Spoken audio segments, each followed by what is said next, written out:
அனைவருக்கும் வணக்கம்.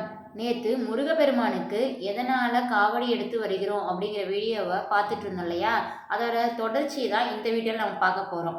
வீடியோவை ஸ்கிப் பண்ணாமல் கடைசி வரை பாருங்க. அப்பதான் இந்த கதையில் வர சுவாரஸ்யத்தை பற்றி நாம் தெரிஞ்சுக்க முடியும். வாங்க வீடியோக்குள்ளே போகலாம். நேற்று அந்த இடும்பன் அந்த சிறுவன் கிட்ட சண்டை போட்டுட்டு மல்லாடிட்டு பூமியில் கீழே விழுந்து மயங்கி போயிடுவான். அதுக்கப்புறம் என்னன்னு தான் நம்ம இந்த கதையில் பார்க்க போகிறோம். இடும்பன் மயங்கி விழுந்ததும் அவனோட மனைவி இடும்பி பதறி போய் வேகமா ஓடி வந்து பாப்பா. இடும்பிக்கு உடனே தெரிய வருது, வந்திருக்கிறது யாருன்னா முருகப்பெருமான் தான். அந்த சிறுவன் வேற யாரும் இல்ல, முருகன் தான். முருகன் கிட்ட உடனே ஒரு வேண்டுதல் கேட்குறா. ஐயனே, எனக்கு மாங்கல்ய பிச்சை தரணும் அப்படின்னு சொல்லி.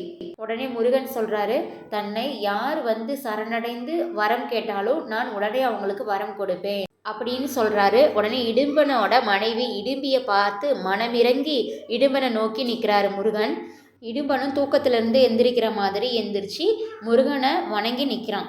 உடனே முருகப்பெருமான் இடும்பனை நோக்கி, இடும்பனே, இம்மலைகள் எனக்குரியவை, இந்த மலைகள் இங்கேயே இருக்கட்டும், அவற்றின் மீது யாம் எழுந்தருளி இருப்போம் அப்படி சொல்லிட்டு முருகப்பெருமான் இடும்பனை பார்த்து, இடும்பனே, இம்மலையோட அடிவாரத்தில் நீவே காவல் புரிந்து வருவாயாக அப்படின்னு சொல்கிறாரு.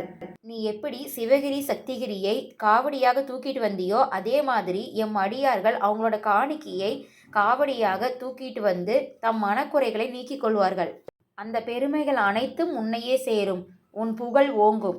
நீ சித்தியடைவாய். என்னை காண வருபவர்கள் முதலில் உன்னையே வணங்கிய பின்புதான் மலை மீது ஏறி வந்து என்னையே வணங்குவார்களாக அப்படின்னு அருளாசி புரிந்தார் முருகப்பெருமான். முருகப்பெருமான் இட்ட கட்டளைப்படியே இடும்பன் பழனிமலையோட அடிவாரத்தில் காவல் புரிந்து வருகிறான்.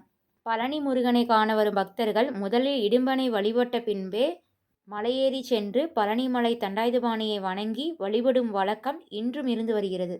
இந்த இடும்பனால தான் முருகனுக்கு காவடி எடுக்கும் வழக்கம் வந்தது. பிப்ரவரி 11 செவ்வாய்க்கிழமை அன்னைக்கு தைப்பூசம் வர இருக்குது. தைப்பூச நாளில் விரதம் இருந்தான் அப்படின்னா குழந்தை பாக்கியம் உண்டாகும், நினைச்ச காரியம் நிறைவேறும் அப்படின்னு சொல்லப்படுகிறது. இந்த தைப்பூச நாளில் நேரமாக எந்திரிச்சு குளிச்சுட்டு பூஜை செஞ்சுட்டு விரதத்தை தொடங்கிடலாம். விரதம் எப்படிலாம் இருக்கலாம் அப்படின்னா, சாப்பிடாம கூட விரதம் இருக்கலாம், பால் பழம் சாப்பிட்டு கூட ஒரு நாள் விரதம் இருக்கலாம். விரதத்தின் போது கந்தசஷ்டி கவசம், வேல்மாறல் போற்றி இந்த மாதிரி மந்திரத்தை நம்ம சொல்லிகிட்டே விரதம் இருக்கும் போது அப்போது நம் வாழ்க்கை மகிழ்ச்சியாக மாறும் அப்படின்னு சொல்லப்படுது. அதே மாதிரி விரதத்தை முடிக்கும் போதும் முருகனுக்கு அரோகரா அப்படின்னு கோஷம் போட்டு விரதத்தை முடிச்சிடணும். தைப்பூசத்தன்னைக்கு நல்லபடியாக வழிபாடு செஞ்சு பாருங்கள். கண்டிப்பாக முருகன் எல்லா அருளும் உங்களுக்கு கொடுப்பார். மறக்காமல் பார்ட் 1 வீடியோ பார்த்துட்டு அதுக்கப்புறம் இந்த வீடியோ பாருங்கள். அப்போ தான் இந்த கதையில் சொல்கிற சுவாரஸ்யங்களெல்லாம் நீங்கள் கண்டிப்பாக தெரிஞ்சுக்க முடியும். இந்த வீடியோ உங்களுக்கு மிகவும் பயனுள்ளதாக இருக்கும் நான் நம்புகிறேன். இந்த வீடியோ உங்களுக்கு பிடிச்சிருந்தால் லைக் பண்ணுங்கள், ஷேர் பண்ணுங்கள், கமெண்ட் பண்ணுங்கள் அண்ட் சப்ஸ்கிரைப் பண்ணுங்கள். நன்றி.